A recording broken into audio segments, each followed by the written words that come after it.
Assalamualaikum warahmatullahi wabarakatuh. Merdeka. Merdeka. Kami dari mahasiswa IAIN Aziz ingin menjelaskan tentang pengertian apa itu amar, apa itu nahi, dan apa itu tahyir. Sebelumnya, perkenalkan nama kami. Nama saya Ahmad Sofi. Nama saya Saifuddin. Nama saya Azharul Marif. Nama saya Azhara Infak.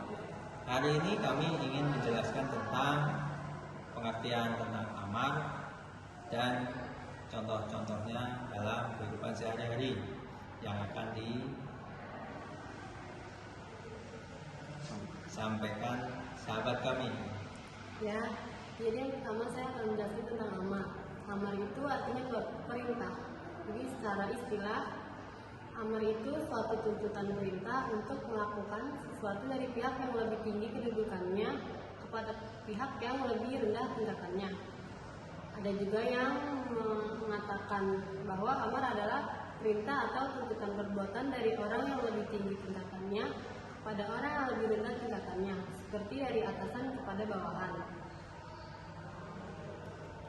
Nah, kedua itu ada hukum-hukum yang mungkin ditunjukkan oleh bentuk amar.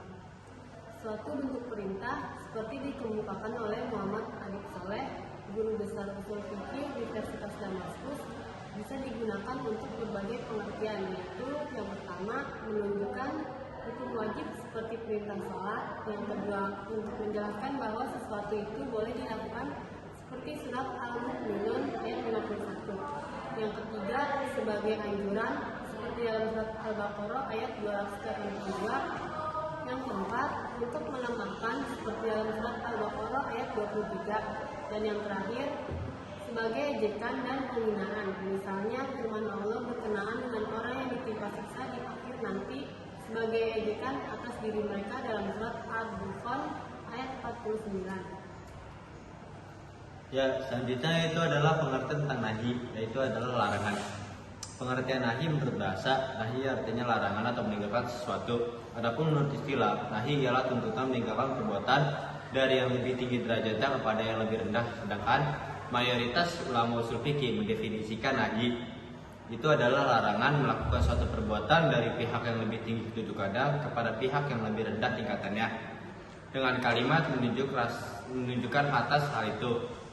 Dalam melarang suatu perbuatan seperti disebutkan oleh Muhammad Qudaribik, Allah juga memakai berbagai ragam bahasa.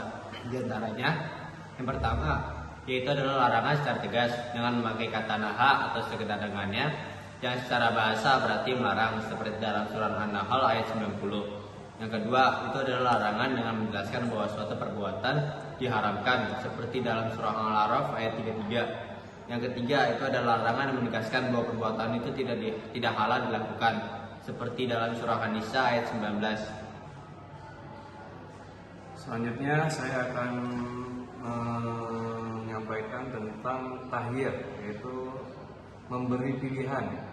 Pengertian dari tahyir menurut Abdul Al-Karim Zaidan bahwa yang dimaksud dengan tahyir adalah bahwa syariat Allah dan Rasulnya memberi pilihan kepada hambanya antara melakukan atau tidak melakukan suatu perbuatan.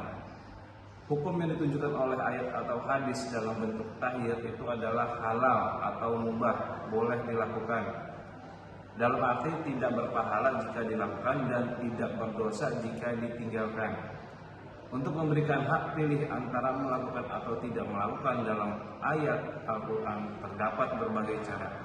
Antara lain seperti disebutkan Qudaribik adalah A. Menyatakan bahwa suatu perbuatan halal dilakukan, misalnya dalam surat Al-Baqarah ayat 187. B. Memperbolehkan dengan menafikan dosa dari suatu perbuatan, misalnya dalam surat Al-Baqarah ayat 173. C. Membolehkan dengan menafikan kesalahan dari melakukan suatu perbuatan, contohnya dalam surat Al-Baqarah ayat 235. Ayat tersebut membolehkan meminang wanita yang dalam iddah wafat tetapi dengan sindiran bukan terus terang. Demikian tahyir yang dapat saya sampaikan. Selanjutnya akan dirangkum oleh sahabat saya Sofi waktu istilah.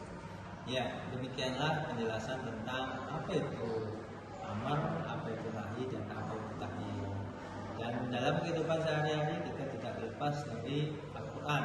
Tadi diterangkan oleh sahabat-sahabat kami bahwa di dalam Al-Quran itu jelas contoh-contoh dalam kehidupan sehari-hari, apa itu perintah, apa itu larangan, dan apa itu yang dibolehkan dan tidak. Jadi ketika kita dalam sehari-hari itu ada batasan-batasan yang kita harus lakukan.